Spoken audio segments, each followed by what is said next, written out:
Bitcoin and things like it is the equivalent of the red pill, okay?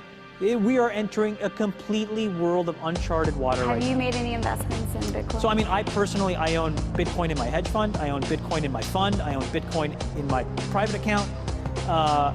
It is a huge deal. It's a huge, huge, huge deal. Because what you're talking about right now is for the next 3 to 5 years, an unbelievably better store value. It is gold 2.0. I think this is a currency that's really going to work eventually. Well, I think it is working, and there will be other currencies like it that may be even better. But in the meantime, there's a big industry around Bitcoin, and people have made fortunes out of Bitcoin. Bitcoin, there is no Bitcoin company, there is no Bitcoin building, there's not even a Bitcoin server anywhere that you could shut down. It is completely distributed. That's what's unique about Bitcoin. It is, for the first time, a way for the two of us to exchange value online without a third-party intermediary. Until the invention of Bitcoin, for you and me to exchange money online, we had to employ a third party, like PayPal, like Visa, like MasterCard, right? And we live in the 21st century. If we want to have a video call to China, we can do that for free. But to send a couple $100, which is essentially just ones and zeros being moved around, costs 5% plus takes over a day. Bitcoin is exciting because it shows how cheap it can be. Bitcoin is better than currency in that you don't have to be physically in the same place. And of course, for large transactions, currency can get pretty inconvenient. You'll see Bitcoin trading at 1,000, 2,000, 5,000, 10,000. Rick Falkvinia does an excellent analysis. He predicts that Bitcoin will capture between 1 and 10% of the global Forex market, which implies a price of between $100,000 to $1 million per Bitcoin. Most of the people who are on the sidelines not buying Bitcoin today will start to buy Bitcoin when it gets over 1,000. And then a greater percentage of people will definitely plow into Bitcoin when it starts to get over 10,000. It's still predicting Bitcoin $10,000 per Bitcoin in 3 years.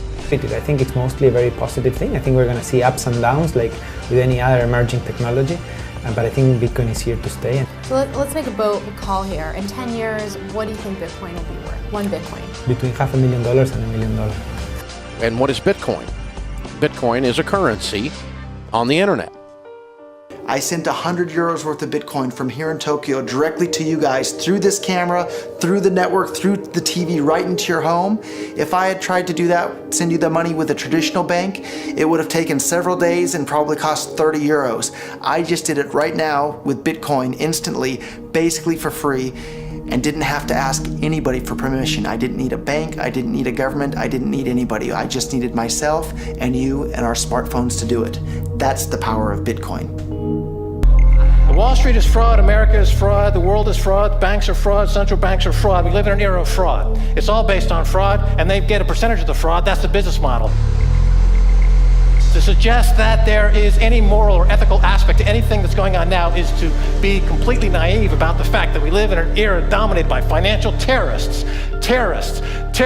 jihadis of banking. Bitcoin is fundamentally different because in Bitcoin, you don't owe anyone anything and no one owes you anything. It is not a system based on that. It is a system based on ownership. And no one can censor it, no one can seize it, no one can freeze it. It's November the 2nd, 2008, just 6 weeks after the Lehman Brothers collapse. And all over the world, there are panicked debates about how to save the banks. Then, on a little visited web forum for cryptographers, a document appears in which a completely new monetary system is proposed. The visionary author calls himself Satoshi Nakamoto. These were the darkest days of the financial crisis. So that to me suggests a very clever mind that saw an opportunity, the perfect opportunity to introduce a new radical technology and a new radical approach to money and finance at just the right moment when people would be very open to making this big shift that's required to adopt a new currency. What's exciting for me is like a global economy. Right now we say we have a global economy, but I can't take $1 and give it to you in the Netherlands and then you know what to do with it, right? You would have to go and change it to your native currency.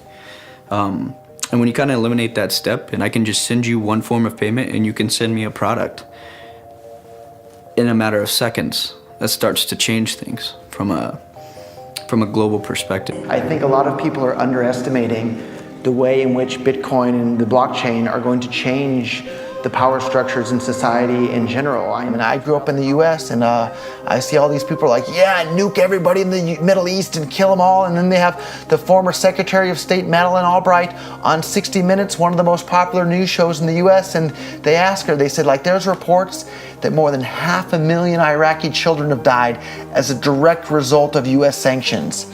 And she looks back at her with a straight face and she goes, it was a really tough decision, but I think that it was worth it. Worth murdering 500,000 kids because of what the government did? And I apologize for crying, but it just disgusts me from my core when I see government people murdering people around the world.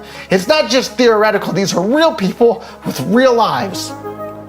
And it's real people, and Bitcoin has the power to undermine everything they're doing to people around the world. And I'm sorry for shouting, but it just disgusts me what these people in government do. And they do it through central banking and through the control of the money supply, and Bitcoin takes that away from them.